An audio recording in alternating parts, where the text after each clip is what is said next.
Hi everyone, this is the sequel video to the Music Fundamentals 1, and in this video we're going to delve further into the details of the elements in music.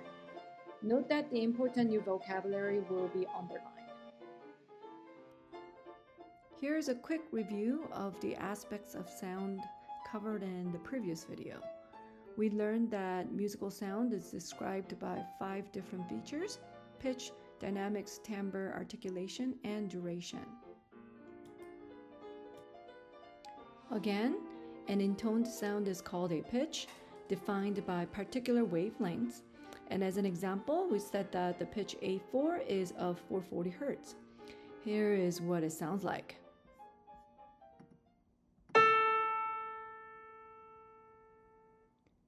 In music, 7 alphabet letters are used to represent pitches that repeat at different octaves. So after the first set of A, B, C, D, E, F, G, instead of H, A starts the new set of the 7 letters again. Listen.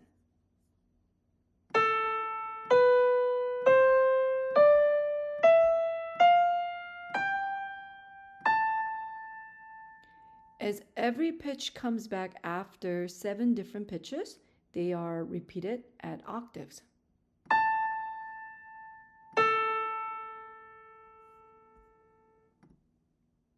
I invite you to become familiar with the pitches on a virtual keyboard. Try playing a few familiar melodies as you explore the mini piano lesson module in Canvas.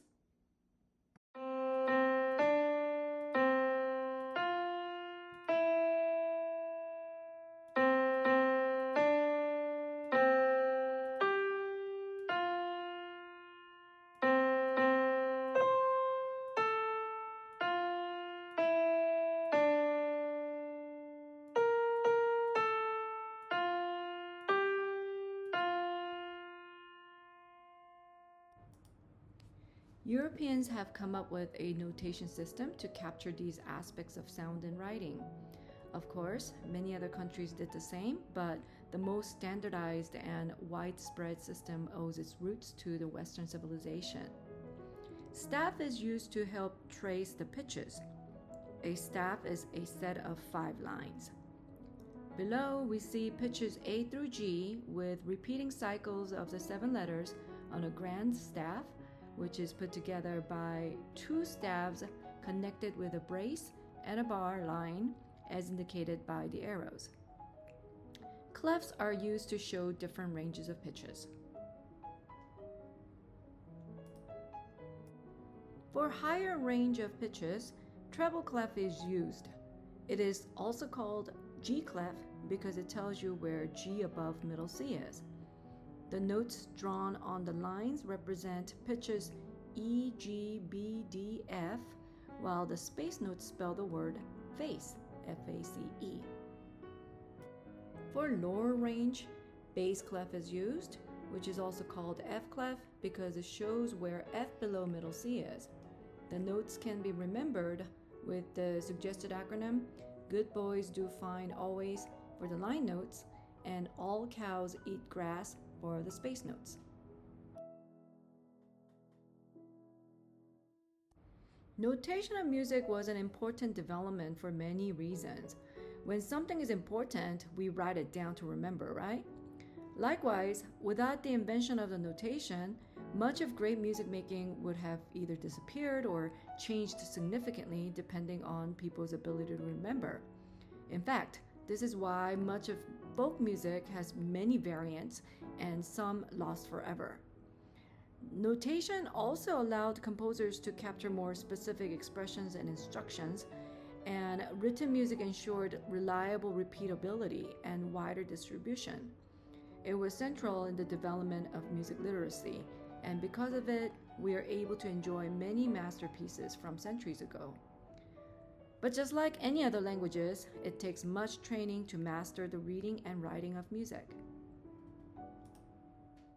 The next aspect of sound we discussed were the dynamics. There are many music-specific vocabularies used to describe the varying volumes in music. Words such as pianissimo, piano, mezzo forte, forte, fortissimo represent from the softest to the loudest and are abbreviated as listed here. There are words to describe changing dynamics, such as crescendo, which means to get louder, diminuendo or decrescendo to indicate getting softer. These are often indicated with hairpin-like symbols as shown here. Timbre is also a very important facet of sound, especially when we are listening and analyzing ensemble music. Timbre can be described as shape and color of sound determined by varying sources. For example, everyone has unique voice. Different types of voices can be categorized by ranges as soprano, mezzo-soprano, alto, tenor, baritone, and bass, spanning from high to low. But the color and character of everyone's voice is different from one another. I'm sure you can get a better sense when you think of the voices of the listed famous singers here. And there are many different instruments of countless timbres in the world.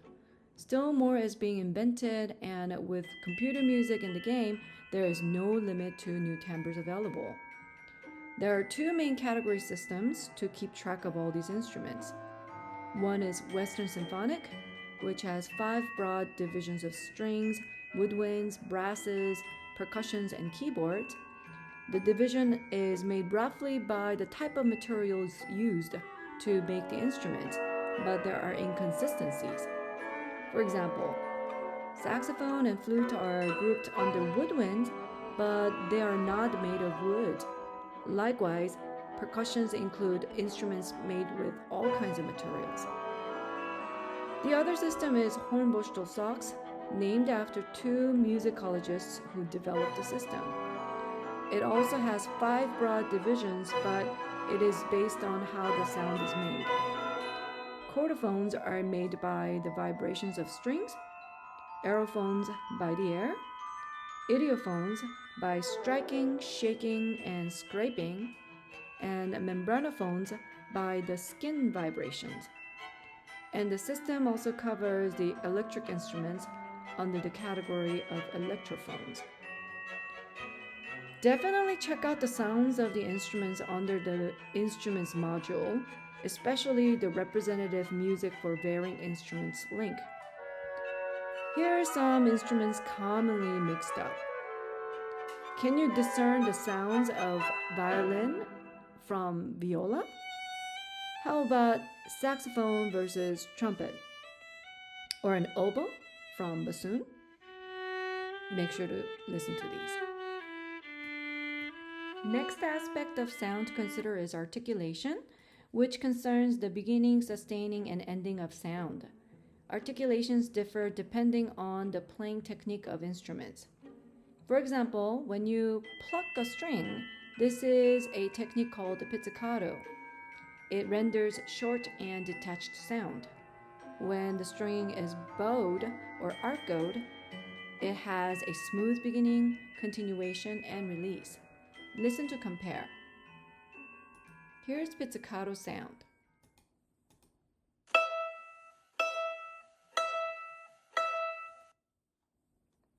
And here is the sound of arco.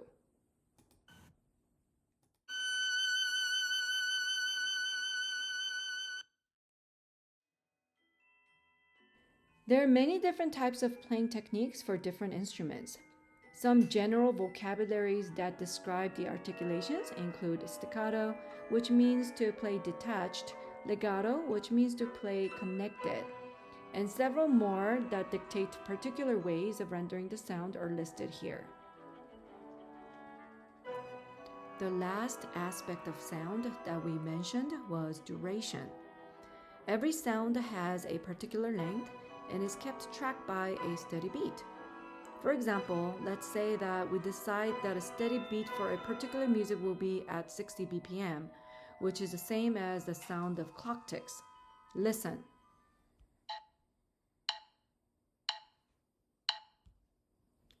Now listen to this melody against a steady beat.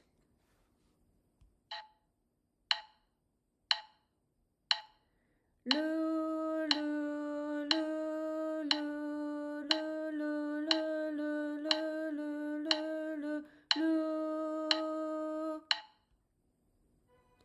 Notice how the pitches first aligned with the beat and then accelerated twice as fast while the beat remained the same.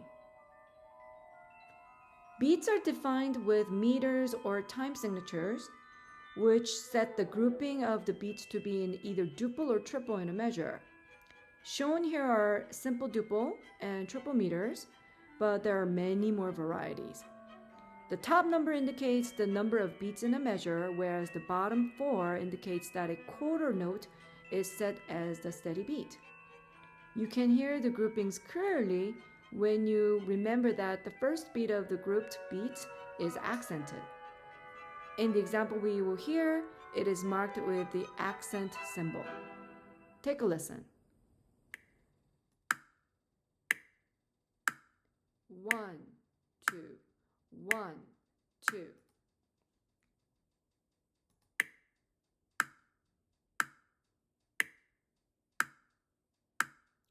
One, two, three.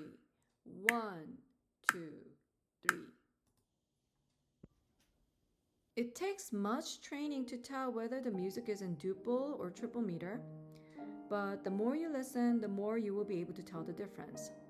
So be sure to listen to the playlists of the music in duple and triple meters in the module, and the links are also listed in the description field of this video. Varying durations of pitches create rhythms and melody, at times differentiated against the steady beat and at times aligning with the beat.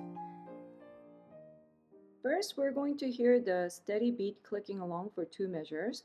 Then we will hear Mary Had a Little Lamb, and note how the pitches in the melody move along with the steady beat as they're written in quarter notes.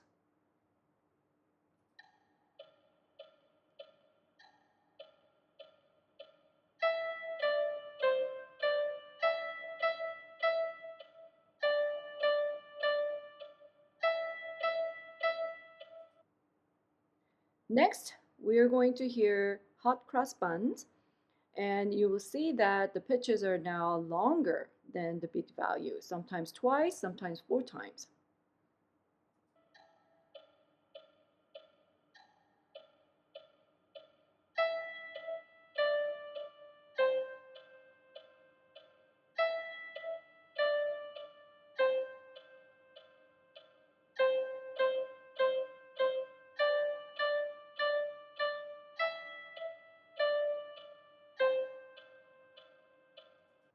Next, another piece that uses the same set of notes, just 3 notes, but with more variance in the durations.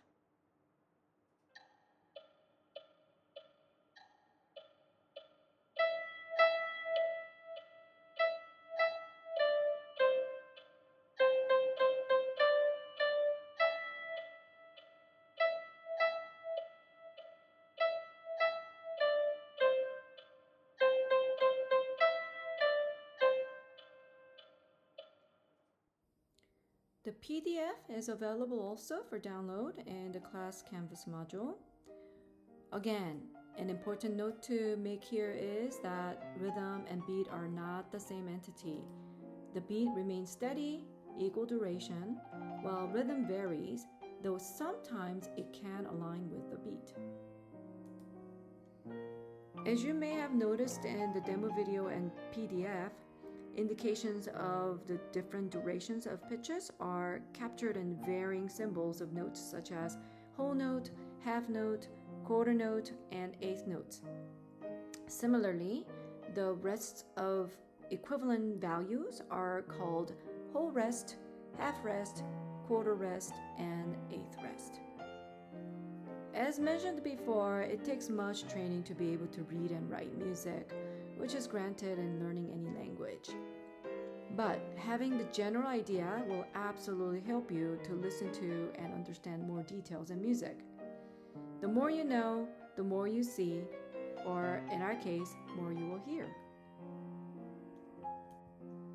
That brings us to the end of this video, and I hope that you will go back and review the new layers and vocabularies covered in this video. They will be useful in your effort to describe your listening experience more vividly and with greater details. In the next and the last sequel to this series, we will explore how all of these aspects come together to create diverse melodies, harmonies, textures, and forms. Be sure again to review the new words and explore other resources and supplemental lecture videos in the module, especially the representative music for varying instruments. Stay tuned, and I will see you all next time.